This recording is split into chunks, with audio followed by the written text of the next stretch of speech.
একদিন নবী সাল্লাল্লাহু আলাইহি ওয়াসাল্লামের সামনে উমর রাদিয়াল্লাহু আনহু বসে আছেন। কে বসে আছেন? উমর রাদিয়াল্লাহু আনহুর নাম তো জানেন, ইসলামের দ্বিতীয় খলিফা।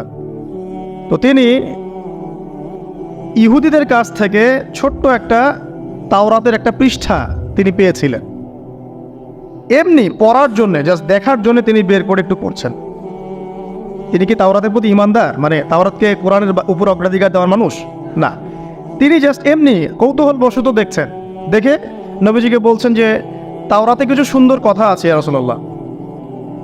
এই কথা বা এই স্টেটমেন্ট শোনার সাথে সাথে নবী সাল্লাল্লাহু আলাইহি ওয়াসাল্লামের চোখ মুখ রাগে লাল হয়ে গেল। হাদিসটা মিশকাতে আছে। রাগে লাল হয়ে নবী সাল্লাল্লাহু আলাইহি ওয়াসাল্লাম বলছেন যে ইয়া ওমর, হে ওমর, তুমি আমার সামনে তাওরাত পড়ছো? জেনে রাখো, লাউ কানা মূসা হাইয়ান, যদি মূসা আলাইহিস সালাম এখন জীবিত থাকতো। তাওরাত কার উপর নাজিল হয়েছে? মূসা। তাওরাত পড়ছো আমার সামনে, তাওরাত যার উপর নাজিল হয়েছে সেই মূসা আলাইহিস সালাম যদি জীবিত থাকতো এখন, ফাত্তাবা'তুমুহু, আর তোমরা আমাকে বাদ দিয়ে তার অনুসরণ করতে, ওয়া তারাকতুমুনি, আমাকে ছেড়ে দিতে, লা দালালতুম আন সাওয়াইস সাবিল, তাহলে তোমরা অবশ্যই পথভ্রষ্ট হয়ে যেতে।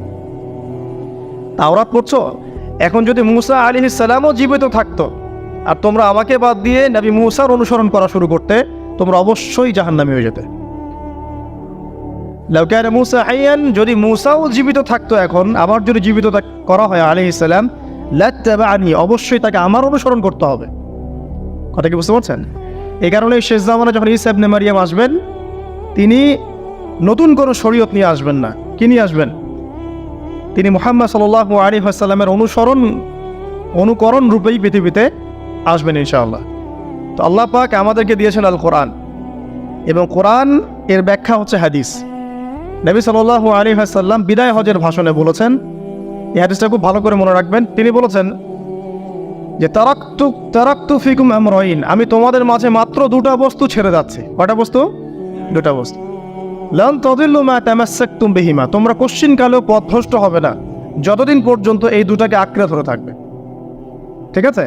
তোমরা কোশ্চিনকালেও পথভ্রষ্ট হবে না যতদিন পর্যন্ত এই দুটাকে তোমরা শক্ত করে আঁকড়ে ধরে থাকবে। অন্য হাদিসে আছে দাঁতের মাড়ি দিয়ে কামড়ে থাকবে। আপনি সামনের দাঁত দিয়ে কিছু কামড়াতে গেলে কিন্তু টান দিলে ছিঁড়ে যাবে না? দাঁতের মাড়ি দিয়ে যদি শক্ত করে ধরেন, এত সহজে কিন্তু টান দিলে ছিঁড়বে না। এই জন্য নবী বলছেন সাল্লাল্লাহু আলাইহি ওয়াসাল্লাম, দাঁতের মাড়ি দিয়ে কামড়ে ধরে থাকবে কোরআন এবং সুন্নাহকে। সেই দুটো বস্তু কি? নবী সাল্লাল্লাহু আলাইহি ওয়াসাল্লাম বলছেন, একটা হচ্ছে কিতাব আল্লাহ, আল্লাহ পাকের কিতাব, মানে কি? আল কোরআন, ওয়া সুন্নতি নবীহি, মানে নবীর সুন্নাত, অর্থাৎ হাদিসগুলো। কোরআন এবং সুন্নাহ মিলে ইসলাম। এই ইসলামটাই হচ্ছে আল্লাহ রাব্বুল আলামিনের মনোনীত সর্বশেষ দিন, সর্বশেষ টেস্টিমেন্ট। মানে আদম আলাইহিস সালামও তো মুসলিম ছিলেন, নূহ আলাইহিস সালামও মুসলিম ছিলেন, ঈসা আলাইহিস সালাম, মূসা আলাইহিস সালাম, ইব্রাহিম আলাইহিস সালাম, এই যে লক্ষ লক্ষ নবী রাসূল, তারা মুসলিম ছিলেন না? সবাই মুসলিম ছিলেন, কিন্তু সর্বশেষ যে বিধিবিধানগুলো আল্লাহর পক্ষ থেকে এসেছে সেটা কি? কোরআন এবং সুন্নাহ এবং ইসলামের এই নতুন রূপটা, সর্বস্বীকৃত সর্বনতুন যে রূপটা, এটা কিয়ামত পর্যন্ত থাকবে ইনশাআল্লাহ। তো ইসলাম চির প্রাচীন এবং চির নতুন, চির আধুনিক। আমরা কি বোঝাতে পারছি? এখন এই ইসলামটা কি পরিবর্তনযোগ্য? উত্তর না। আল্লাহ পাক সূরা মাইদা 3 নম্বর আয়াতে বলছেন, আল ইয়াউমা আকমালতু লাকুম দীনাকুম ওয়া আতমামতু আলাইকুম নি'মাতি ওয়া রাদিতু লাকুমুল ইসলাম দীনান। আল্লাহ পাক বলছেন, আজকে আমি তোমাদের উপরে দ্বীন ইসলামকে পরিপূর্ণ করে দিলাম। পরিপূর্ণ করে দেওয়ার অর্থ হচ্ছে এখানে সংযোজন বিয়োজনের কোনো সুযোগ নাই।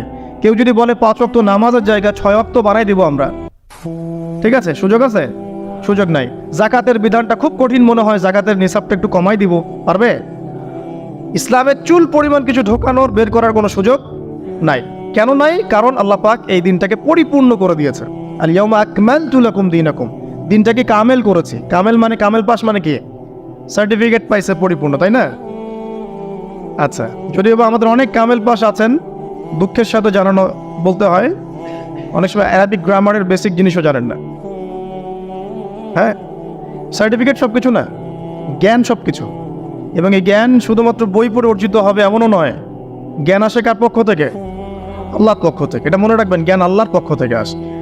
হ্যাঁ, জ্ঞান কখন আসবে? যখন আপনি পরিশ্রম করবেন, আপনার পরিশ্রম আল্লাহ পাক দেখবেন, আপনি ধারাবাহিকভাবে লেগে থাকবেন, আল্লাহর কাছে বেশি বেশি দোয়া করবেন, পাপ ছেড়ে দিবেন, গুনাহ ছেড়ে দিবেন, গুনাহমুক্ত অন্তর নিয়ে আল্লাহর কাছে কান্নাকাটি করবেন, আল্লাহ পাক ইনশাআল্লাহ ইলম দান করবে ইনশাআল্লাহ। ইমাম শাফিঈ রাহিমাহুল্লাহ বলতেন যে আমি অনেক পড়ি কিন্তু ভুলে যাই। তার ওস্তাদ তাকে বললেন যে তুমি পাপ করা ছেড়ে দাও, যদি গুনাহ করতে থাকো তাহলে তোমার অন্তরে আল্লাহর নূর নাজিল হবে না। ঠিক আছে, তো গুনাহ মুক্ত অন্তর নিয়ে ইলম চর্চা করতে হয়। আল্লাহ পাক তৌফিক দান করুন। আর ইলম অর্জন করে যদি অহংকার আর হিংসা চলে আসে তাহলে সেই ইলম হবে শয়তানের ইলম। শয়তান প্রচণ্ড আলেম ছিল, কিন্তু ইবলিস কি ছিল? আলেম ছিল। সে কিন্তু আলেম আর আবেদ ছিল, সে ইলম অনেক অর্জন করেছিল এবং আল্লাহ পাকের প্রচুর ইবাদত করত, কিন্তু তারপরেও কেন সে জাহান্নামী হলো? কারণ একটাই, আবা ওয়াস্তাকবার, সে উদ্ধত হয়েছিল, অহংকার করেছিল। ইসলাম পরিপূর্ণ, এখানে সংযোজন বিয়োজনের কোনো সুযোগ নাই। এখন ইসলাম ছাড়া অন্য কোনো দিন মানলে কি হবে কিনা? আল্লাহ পাক সূরা আলী ইমরানের মধ্যেই বলছেন, ওয়ামাই ইয়াবতাগি গায়রাল ইসলামি দীনান ফালা ইউকবাল মিন। কেউ যদি ইসলাম ছাড়া, এই পরিপূর্ণ দিনটা ছাড়া অন্য কোনো জীবন ব্যবস্থা তালাশ করে, তার পক্ষ থেকে কোশ্চিন কালেও কোনো আমল কবুল করা হবে না। এটা কার কথা? আল্লাহর কথা। এখন আসেন, ইসলাম বাদ দিয়ে আমরা অন্য অন্য যে মতবাদগুলো অনুসরণ করে থাকি আর কি, পশ্চিমা মতবাদ বলেন, তারপরে গ্রিকদের দর্শন বলেন, চাইনিজ দর্শন বলেন, তারপর ব্যাবিলনের সভ্যতার দর্শন বলেন, যত দর্শন আমরা ফলো করি ইসলাম বাদ দিয়ে, এগুলো যদি কোরআন এবং সুন্নাহর সাথে সাংঘর্ষিক হয়, সেগুলো কি পরকালে আমাদেরকে বাঁচাতে পারবে? পারবে। কিন্তু যে কোনো মত, যে কোনো পথ, যে কোনো দর্শন যদি ইসলামের অনুকূলে হয়, কোরআন সুন্নাহর কাছাকাছি হয়, কোরআন এবং হাদিসের সাথে মিলে যায়, সেটা ইনশাআল্লাহ তাআলা ইসলামকে এগিয়ে নেওয়ার ক্ষেত্রে সাহায্যকারী ভূমিকা পালন করবে। আমি কি বুঝাতে পারছি? আল্লাহ পাক পৃথিবীতে নামিয়ে দিয়েছেন, এতিম করে ছেড়ে দেন নাই। আল্লাহ পাক হেদায়েত দিয়েছেন, আসমানি কিতাব পাঠিয়েছেন। আসমানি কিতাবের সর্বশেষ কিতাব কি? আল কোরআন, যার ব্যাখ্যা হচ্ছে সুন্নাহ, হাদিস। কোরআন আর হাদিস মিলেই হচ্ছে ইসলাম। এটা বাদ দিয়ে অন্য কোনো দিন তালাশ করলে আমল কবুল হবে না। এই ইসলামের সংযোজন বিয়োজনের কোনো সুযোগ নাই। এখন ইসলাম বাদ দিয়ে অন্য মতাদর্শগুলো যদি আমরা ফলো করি, সেগুলো যদি কোরআন সুন্নাহর অনুকূলে হয় ঠিক আছে, যদি কোরআন সুন্নাহর প্রতিকূলে যায় তাহলে ঠিক নাই। যদি আপনারা বলেন, এখন সারা বিশ্বই কথা বলে যে বেশিরভাগ মানুষ যা বলবে সেটাই হক, বেশিরভাগ মানুষ যেটা বলবে সেটা সঠিক, ডেমোক্রেসি, বেশিরভাগ মানুষ যা বলবে সেটাই সঠিক। এখন এই মসজিদে মনে করেন যে 1000 মানুষ বসে আছেন, কথার কথা, এখন একটা ভোটাভুটি করলাম, বিষয় কি? বিষয় হচ্ছে সুদ হালাল না হারাম। বিষয়টা হচ্ছে সুদ মানবতার কল্যাণে উপকারী না ক্ষতিকর। এখন আপনাদের মধ্যে 999 জন ভোট দিল যে সুদ মানবতার জন্য উপকারী, অর্থনৈতিক অগ্রগতির জন্য সুদের দরকার আছে, সুদের লোন না নিলে এই যুগে চলা যায় না, সুদ না খেলে এই যুগে বিল্ডিং করা যায় না, সুদ না খেলে অর্থনৈতিক প্রোগ্রেস হবে না। তাদের মত এটা। কয়জনের মত? 1000-এ 999 জন। তো বেশিরভাগ মানুষ যেহেতু এটাতে ভোট দিল, অতএব এটা সত্য নাকি? ওই যে একজন আল্লাহর বান্দা বলছেন না এটা ভুল, এটা মিথ্যা, এটা আল্লাহর আইনের বিরোধী, রাসূলের আইনের বিরোধী, এটা মানবতার বিরোধী, সুদ খেলে এক শ্রেণীর মানুষ ধনী হয়, বেশিরভাগ মানুষ গরিব হয়ে যায় এবং সুদের কোনো কল্যাণ নাই, বরং এর মধ্য দিয়ে সম্পদ সংকুচিত হয়। তার বুঝ, একজনের বুঝ। এখন ইসলামের দৃষ্টিতে ওই একজনের রায়টা নেওয়া হবে না 999 জনের রায় নেওয়া হবে? তাহলে ইসলামের মানদণ্ডে এই প্রচলিত সোকল ডেমোক্রেসি টিকলো কিনা? টিকলো না, টিকলো না। এখানে বুঝতে হবে যে কখন টিকবে, যখন বেশিরভাগ মানুষের রায়টা কোরআন সুন্নাহর অনুকূলে হয়েছে। এখানে 800 জন বলেছেন সুদ হারাম, 200 জন বলেছে সুদ হালাল, 800 জন সঠিক বলেছে, 200 জন ভুল বলেছে। সঠিক বেঠিকের মানদণ্ড কি? কোরআন এবং হাদিস। এখন আমরা এটাকে নিতে পারবো, এই ডেমোক্রেসিতে কোনো সমস্যা নেই। আমি মনে বুঝাতে পারছি না। আচ্ছা, আরেকজন মনে করেন বললেন যে 4টা প্রচলিত ধর্ম, প্রচলিত 4টা ধর্ম যেমন বুদ্ধিজম, হিন্দুইজম, খ্রিস্টানিজম এবং ইসলাম, এই 4টা ধর্ম মিলে একটা নতুন ধর্ম করা যায়। কথার কথা বোঝেন? কোনো সমস্যা? 4টা রিলিজিয়ন মিলে নতুন একটা ধর্ম করা যায়, এটা কিছু মানুষ মত দিল। আর কিছু মানুষ বলছেন না, এটা সম্ভব না, ইসলাম ইসলামের জায়গায় থাকবে, অন্যান্য ধর্ম অন্যান্য ধর্মের জায়গায় থাকবে, তবে আমরা সবার সাথে সম্প্রীতি বজায় রাখবো, কারোর সাথে কারো কোনো দ্বন্দ্বে আমরা যাব না। এখন এই বেশিরভাগ মানুষ যে বলছে যে সব ধর্মগুলো মিলে একটা নতুন মানব ধর্ম তৈরি করা যায়, ওই মতটা সঠিক হবে নাকি অল্প কিছু মানুষের মতটা সঠিক হবে? তো এখানে একটা মূলনীতি বুঝতে হবে যে কোরআন এবং সুন্নাহর অনুকূলে যে কোনো মত আসুক গ্রহণ করা যাবে, কোনো সমস্যা নেই। বিজ্ঞান হোক, দর্শন হোক, আপনার যে কোনো ইজম হোক, যে কোনো মতবাদ হোক, কোনো সমস্যা নেই। কিন্তু কোরআন এবং সুন্নাহর মূলনীতির বাইরে চলে গেলে কি সমস্যা? এখন হয়তো প্রেশারাইজড করে যদি কেউ চাপিয়ে দেয়, সেটা আলাদা বিষয়। আপনি মানতে বাধ্য হয়েছেন, সেটা আলাদা বিষয়। কিন্তু মন থেকে যদি স্বীকার করে নেন যে না, ইসলামের বাইরেও অন্যান্য বিষয়গুলো মেনে নেওয়া যায়, তাহলে সমস্যা। আল্লাহ পাক আমাদেরকে বোঝার তৌফিক দান করুন। এখন একটা দিকে ফোকাস করে আমি আলোচনাটাকে এন্ডিংয়ের দিকে নিয়ে যাবো ইনশাআল্লাহ। সেটা হলো যে আল্লাহ রাব্বুল আলামিন আমাদেরকে পৃথিবীতে পাঠিয়ে দিয়েছেন, সেই আল্লাহর কাছে আমাদেরকে ফিরতে হবে না? ফিরতে হবে। আল্লাহ পাক এমনি এমনি পাঠিয়ে দেননি, সময় দিয়েছেন, আসমানি কিতাব দিয়েছেন, নবী রসুলও পাঠিয়েছেন। কারণ আসমানি কিতাব তো আমরা এমনি এমনি প্র্যাকটিস করতে পারবো না। হাতে একটা কোরআন ধরিয়ে দিলেই তো সবাই আমল করতে পারবে না, পারবে? একজন রোল মডেল তো লাগবে, একজন গাইডলাইন তো লাগবে। সেই আদর্শ গাইডলাইন হচ্ছে রাসূলুল্লাহ সাল্লাল্লাহু আলাইহি ওয়াসাল্লাম। তাকে দেখে আমরা শিখেছি কিভাবে কোরআন আমল করতে হয়, কিভাবে হাদিসের উপর আমল করতে হয়। এটা সাহাবীরা দেখে শিখেছেন, সাহাবীদেরকে দেখে তার পরের জেনারেশন শিখেছে, তার পরের জেনারেশন দেখে শিখেছে। এভাবে আস্তে আস্তে সিনাই জ্ঞানটা কি হয়েছে, চলে এসেছে। পরে এখন আমরা কিন্তু নবীকে দেখতে পারি না, এখন আমরা দেখি শুধু কোরআন একটা কপিস এবং হাদিসের কিছু বই।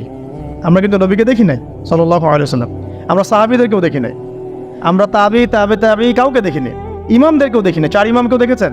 দেখেন নাই। এখন কোরআন এবং সুন্নাহর এই যে সিলেবাস আপনি কিভাবে ফলো করবেন? সমকালীন বরেণ্য ওলামায়ে কেরাম যারা আছে, তারা যেভাবে কোরআন সুন্নাহর ব্যাখ্যা করছেন, এই ব্যাখ্যাগুলোকে আপনি আগের কিতাবের সাথে মিলিয়ে দেখবেন। যদি ঠিক থাকে এই ব্যাখ্যা গ্রহণ করুন। মানে আমরা এখন আলেম ওলামাদেরকে দেখে দিন শিখছি।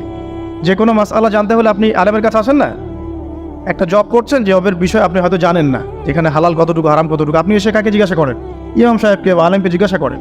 তিনি কোরআন হাদিস ইস্তেহাদ করে গবেষণা করে আপনাকে একটা মত দেন। এই মতটা আপনি ফলো করেন না?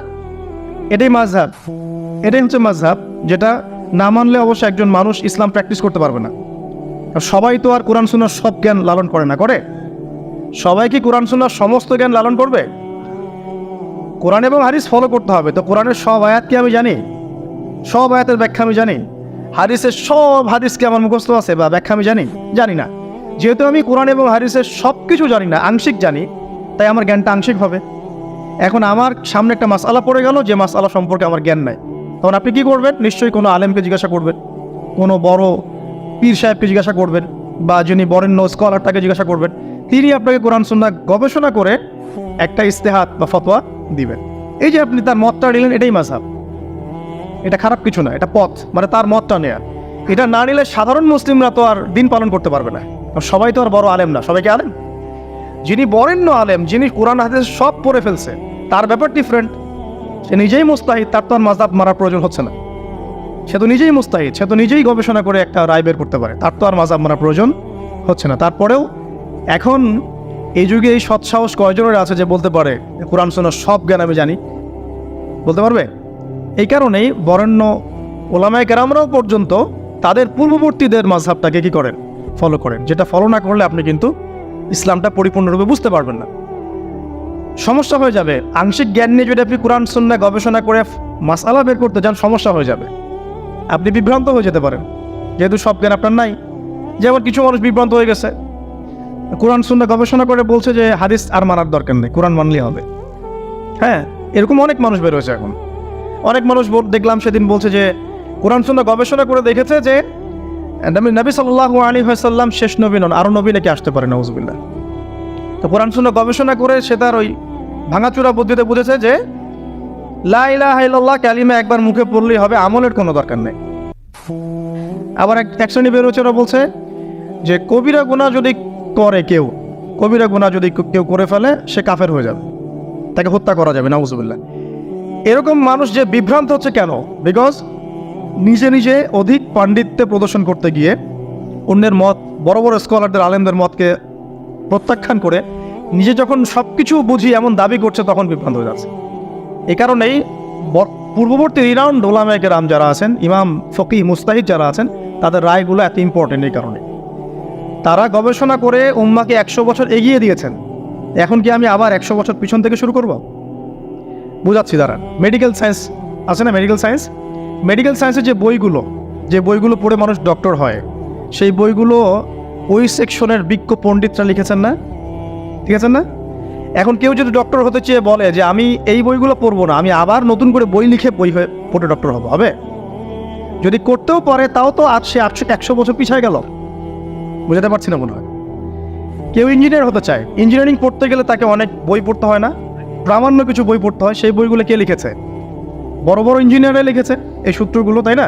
এই বইগুলো পড়ে তারা ইঞ্জিনিয়ার হচ্ছে। এখন একজন চিন্তা করলো যে আমি ইঞ্জিনিয়ার হব, ইঞ্জিনিয়ারিংয়ের যত বই আছে নিজে আমি গবেষণা করে আবার নতুন বই লিখে ওই বইগুলো পড়ে আমি কি হব? ইঞ্জিনিয়ার হব।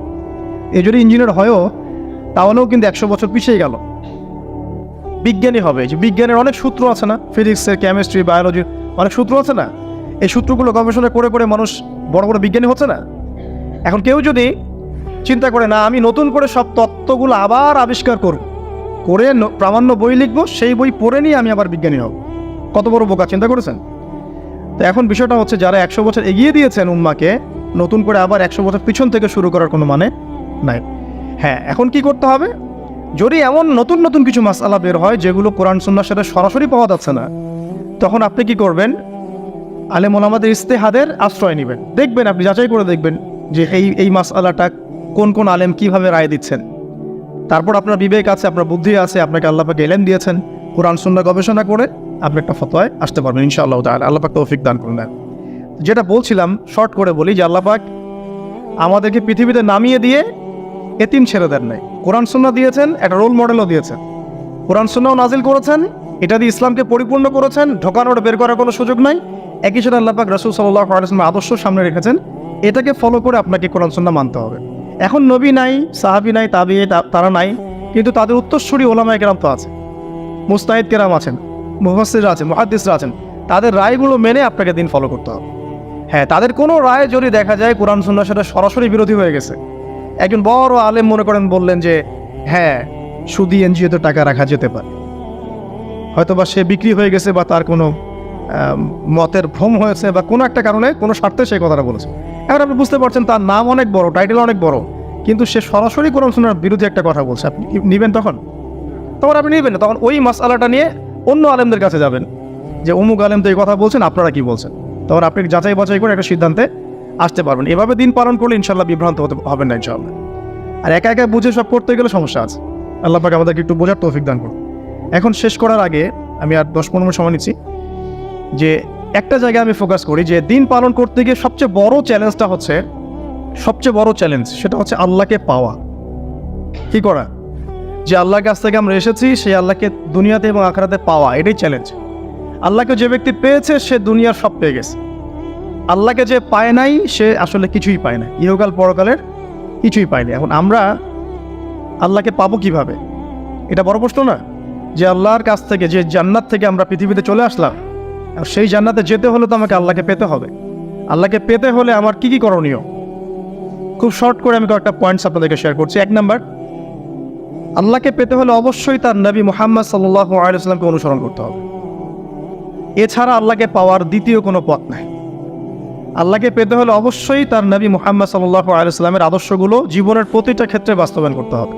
চলাফেরা, ওঠা বসা, খাওয়া দাওয়া, ইস্তেঞ্জা করা, মুআমালাত, ব্যবসা বাণিজ্য, অর্থনীতি, সমাজ, রাষ্ট্র, সব ক্ষেত্রে আপনাকে মুহাম্মদ সাল্লাল্লাহু আলাইহি ওয়াসাল্লামের তরিকা, আদর্শটাকে ফলো করতে হবে। তাহলে আপনি আল্লাহকে পাবেন ইনশাআল্লাহ। যে ব্যক্তি আল্লাহকে পেয়েছে সে দুনিয়াও পেয়েছে, আখিরাতও পেয়েছে। যে আল্লাহকে পায় নাই, দুনিয়াও বরবাদ, আখিরাতও বরবাদ। 1 নাম্বার তাহলে কি কাজ? আল্লাহ পাকের সর্বশেষ নবী মুহাম্মদ সাল্লাল্লাহু আলাইহি ওয়াসাল্লামকে অনুসরণ করা, তার আদর্শ মেনে চলা, 1 নাম্বার। 2 নাম্বার হচ্ছে 5 ওয়াক্ত নামাজ। আল্লাহকে পেতে হলে নামাজ লাগবে। নামাজ নাই, আল্লাহ নাই। ওয়াস্তাঈনু বিস-সাবরি ওয়াস-সালাত, তোমরা সবর এবং সালাতের মধ্য দিয়ে আল্লাহর সাহায্য প্রার্থনা করো। আমরা এই জন্যই নামাজে বলি ইয়াকা না'বুদু ওয়া ইয়াকা নাস্তাঈন, আমরা শুধু আপনারই ইবাদত করি এবং আপনার কাছেই সাহায্য প্রার্থনা করি। তো আল্লাহকে পেতে হলে নামাজের কোনো বিকল্প নাই। যে ব্যক্তি নামাজ পড়ে না, আল্লাহর সাথে তার কোনো সম্পর্ক নেই, নো কানেকশন। আপনি যে কোনো কিছু চাচ্ছেন সেজদায় পড়ে আল্লাহর সামনে আত্মসমর্পণ করেই চাইতে হবে। ওয়াসজুদ ওয়াক্তারিব, আল্লাহ কি বলেছেন? সেজদা করো, নিকটবর্তী হও। তো ব্যাখ্যা অনেক করা যায়। নামাজ না পড়লে কিন্তু মানুষ কুফরিতে লিপ্ত হয়, যে ব্যক্তি মান তারাকা সালাতান মুতাআম্মিদান ফাকাদ কাফারা, যে ব্যক্তি সালাতকে অস্বীকার করে, ফরজ নামাজকে অস্বীকার করে, সে ব্যক্তি কিন্তু কুফরিতে চলে যায়। ঠিক আছে। তারপরে বাইনা রাজুলি ওয়া বাইনা শিরকি ওয়াল কুফরি তারকুস সালাহ, একজন মুমিন বান্দা এবং অমুসলিমদের মধ্যে পার্থক্যই নামাজ। নামাজের বিষয়ে অনেক কথা আমি আগেও বলেছি, আপনারা শুনেছেন, অন্য আলেমদের কাছেও শুনেছেন। এক বাক্যে নামাজ না পড়লে ইসলামের রশিটা কেটে যাবে। মুআয বিন জাবালকে নবী সাল্লাল্লাহু আলাইহি ওয়াসাল্লাম বলেছেন যে যদি মান তারাকা সালাতান মুতাআম্মিদান, কেউ যদি সালাতকে ইচ্ছা করে ছেড়ে দেয়, ফাকাদ বারিয়াত মিন জিম্মাতিল্লাহ, সে ব্যক্তি আল্লাহর জিম্মেদারি থেকে মুক্ত হয়ে যাবে। তার উপর আল্লাহর কোনো জিম্মাদারি নাই, আল্লাহর নিরাপত্তা জিম্মাদারি থেকে সে মুক্ত। তো 5 ওয়াক্ত নামাজ আল্লাহ পাক আমাদের সবাইকে জামাতের সাথে পড়ার তৌফিক দান করুন। এর পাশাপাশি নফল নামাজ বাড়িয়ে দেওয়ার তৌফিক দান করুন, এবং স্পেশালি তাহাজ্জুদের নামাজ যদি পারেন 2 রাকাত হলেও নিয়মিত তাহাজ্জুদের নামাজ পড়ার তৌফিক আল্লাহ পাক আমাদেরকে দান করুন। আর নামাজের বাহ্যিকতা নিয়ে এত বেশি ঝগড়ায় যাবেন না। এখন আমরা যত ঝগড়া নামাজের বাহ্যিকতা নিয়ে, হাত বাঁধা, রফুল ইয়াদাইন, আমিন আর পায়ে পা, এগুলো নিয়ে ঝগড়া শেষ আছে? নাই। ইসলামের বিরোধী শক্তিরা হাত ভেঙে ফেলার পায়তারা করে ফেলেছে অলরেডি। হাতই না থাকলে আপনি বাঁধবেন কোথায়? মনে করেন আপনার হাতই নাই, বাঁধবেন কি উপরে না নিচে? তো এই হাত তো ভেঙে ফেলার পায়তারা করা হয়েছে। এখন আপনি পড়ে আছেন বাঁধার কোন জায়গায় বাঁধবেন সেটা নিয়ে, অথচ পুরো বৈশ্বিক চক্রান্ত মুসলিমদের বিরুদ্ধে হাতটাই ভেঙে ফেলে দিবে। তুই বাঁধবি কোথায় হাত? তারপর দেখব। এটা আমরা বুঝতে পারি না। এটা বোঝার জন্য যে জ্ঞান, ইলম, নূর দরকার, তা তো নাই আমাদের মধ্যে। এই জন্য আপোষের ঝগড়া নিয়ে পড়ে আছি। যে ছোটোখাটো যে ইখতিলাফি মাসআলাগুলো চলে আসছে দীর্ঘদিন থেকে, এগুলোর কোনো সমাধানে আসতে পারবে না কিন্তু কেউ। পক্ষে বিপক্ষে কথা চলতেই থাকবে কিয়ামত পর্যন্ত, ওইগুলো নিয়ে আমরা ব্যস্ত আছি। তা আমি রিকোয়েস্ট করবো নামাজের আধ্যাত্মিকত্বের দিকে ফোকাস করেন। নামাজের আধ্যাত্মিকত্ব কি? আপনি আল্লাহর সামনে দাঁড়িয়েছেন, দুনিয়ার সাথে এখন আপনার কোনো সম্পর্ক নেই, আপনি এবং আল্লাহ, মাঝখানে কিছু নাই। নামাজে যা পড়ছেন, সূরা ফাতিহা, অন্যান্য সূরা, রুকু, তাসবিহ, সিজদা, তাশাহুদ, দরুদ, অর্থ বোঝার চেষ্টা করেন এবং অর্থের দিকে ফোকাস করেন, আল্লাহকে পাবেন ইনশাআল্লাহ। সিজদায়, রুকুতে যখন যাচ্ছেন, আপনি চিন্তা করেন যে আপনি মহাবিশ্বের মহা শক্তিধর আল্লাহ রাব্বুল আলামিনের সামনে মাথা নত করেছেন। আপনি চিন্তা করেন যে আল্লাহ আপনাকে দেখছেন। এখন যখনই মানুষ নামাজে দাঁড়ায়, আল্লাহ পাক তার দিকে দৃষ্টি নিবদ্ধ করে, এবং যখন মানুষ এদিক ওদিক তাকানো শুরু করে নামাজে, আল্লাহ পাক মুখ ঘুরিয়ে নেন। হ্যাঁ, নামাজে ওই যে আমরা যে ডিজিটাল নামাজ পড়ি না এখন, ডিজিটাল মানে 4 রাকাত নামাজ 4 মিনিটে শেষ। এক রুকু করলে সেজদা পাওয়া যায় না, সেজদার তাসবিহ বললে আবার এদিকে দেখা যায় যে দ্বিতীয় সেজদায় চলে গেছে অলরেডি ওঠার আগে। অনেক ক্ষেত্রে ইমাম সাহেবরাও খুব দ্রুত নামাজ পড়া, অনেক দ্রুত পড়া। এত দ্রুত নামাজ পড়াবেন কেন? নামাজ জামাতে পড়লে সংক্ষিপ্ত করতে বলা হয়েছে, কিন্তু এত দ্রুত তো পড়তে বলা হয়নি। এখনও দেখবেন মক্কা মদিনায় গিয়ে নামাজ দেখবেন, মাশাআল্লাহ, নামাজটা তাদের মাশাআল্লাহ, এটার প্রশংসা না করলে হকাদা হবে। নামাজটা অসাধারণ, ধীর স্থিরভাবে। ফজরের নামাজ 20 মিনিট, 15 মিনিট, 20 মিনিট পড়াচ্ছে নামাজ, রিল্যাক্স। নামাজে দাঁড়ালে চমৎকার তেলাওয়াত হচ্ছে, আপনি বলে যাচ্ছেন নিজেকে, তেলাওয়াত হবে চমৎকার। এবং সবচেয়ে ভালো যদি তেলাওয়াত পড়তে পারেন, তাকে নামাজে দিতে হবে। রিল্যাক্সে নামাজ পড়বে। ক্ষেত্র বিশেষে আপনি শর্ট করতে পারেন, কিন্তু সবসময় কেন আমরা 4 রাকাত নামাজ 3 মিনিটে শেষ করে দেব? আবার নামাজের পর দোয়াটা হবে লম্বা, অথচ নামাজটাই ছিল দোয়া, নামাজটাই কিন্তু দোয়া। এখন সেজদায় আমরা যদি কান্নাকাটি করতে না শিখি, আল্লাহর সামনে আমি মাথা নত করেছি, এখানে নিজের মনের যত আবেগ, আকুতি, দোয়া, এগুলো আল্লাহর সামনে ঢেলে না দিতে পারি, এই দোয়া কালাম না শিখি, তাহলে তো নামাজের আধ্যাত্মিকতা অর্জন হলো না। সাহাবীরা কেমন করে নামাজ পড়তেন, যে নামাজ পড়ার পরেও তাদের গা থেকে তীর বের করা যায়? কিভাবে তারা নামাজ পড়তেন? তাহলে নবী সাল্লাল্লাহু আলাইহি ওয়াসাল্লাম কিভাবে নামাজ পড়তেন, যে নামাজ পড়ার ফলে তার পা মোবারক ফুলে যাইত? 1 রাকাতে তিনি 4 পারা কোরআন তেলাওয়াত করতে পারলেন কিভাবে? তো তাদের নামাজ আর আমাদের নামাজ, আল্লাহ রাব্বুল আলামিন তার রাসূলের মাধ্যমে একটা হাদিসে জানিয়েছেন যে এমনও অনেক নামাজি আছেন, নাউযুবিল্লাহ, আল্লাহ পাক আমাদেরকে তাদের অন্তর্ভুক্ত না করুন, যে নামাজ পড়ার পরে আল্লাহ রাব্বুল আলামিন এই নামাজটাকে ওই নামাজের মুখের উপর নিক্ষেপ করে দেয়, তোমার নামাজের আমার কোনো দরকার নেই। আল্লাহ পাক আমাদেরকে হেফাজত করুন। ধীর স্থিরভাবে পড়েন, রিল্যাক্সে, তারা আর কিচ্ছু নাই। ওয়া মা খালাকতুল জিন্না ওয়াল ইনসা ইল্লা লিয়াবুদুন, শুধুমাত্র আল্লাহর ইবাদত করার জন্যই তো পৃথিবীতে এসেছি। হোক না দোকানটা 5টা মিনিট পরে খুললে কি হবে? হ্যাঁ, জমিতে যান, জমিতে আধা ঘন্টা পরে গেলে কি হবে?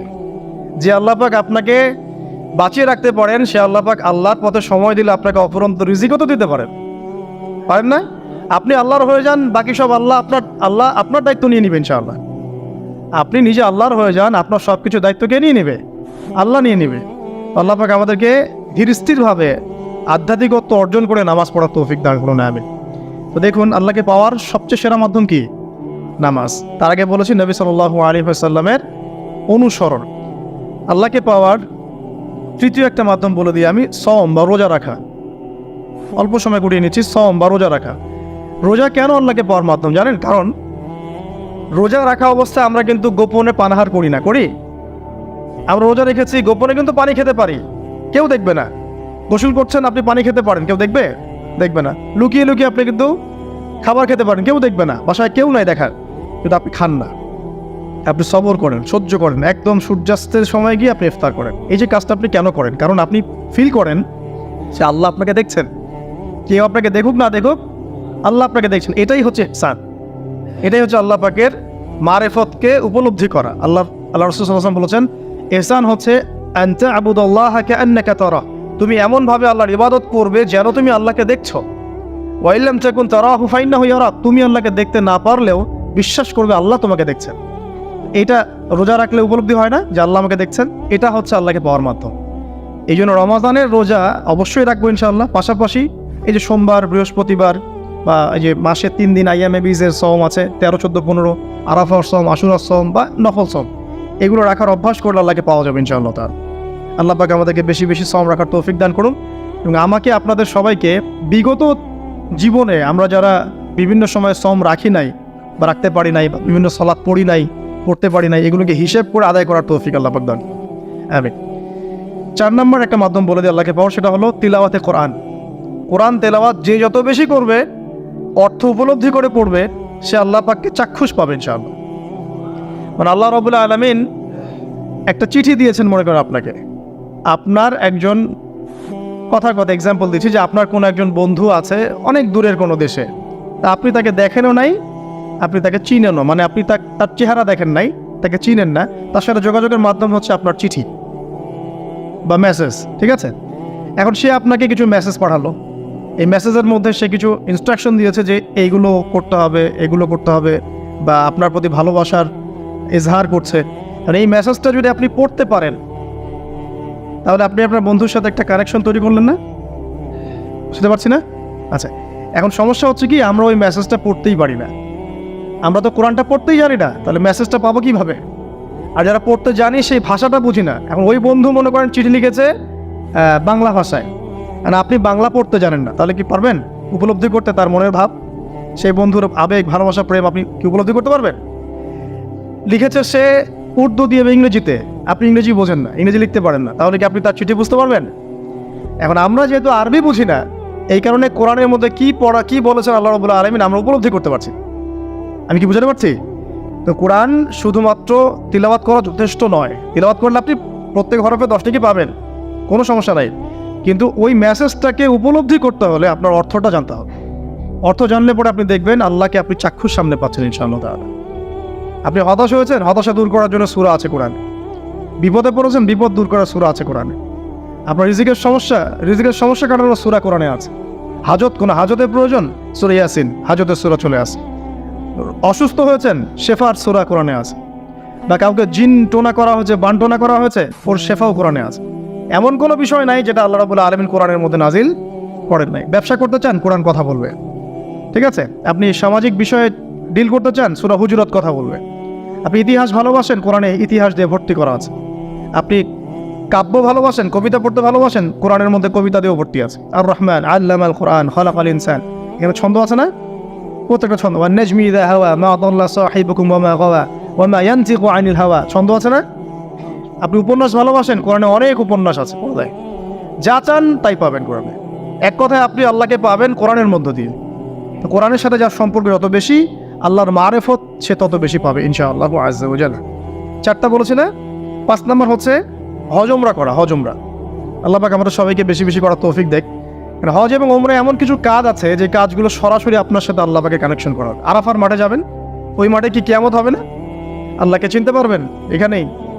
তারপরে যে সাই করেন না, সাফা মারওয়া সাই করে, ওখানে গেলে আপনি বুঝতে পারবেন যে কিভাবে ইসমাইল আলাইহিস সালামকে পানি দেওয়ার জন্য তার মা হাজারা এখানে দৌড়াদৌড়ি করেছে।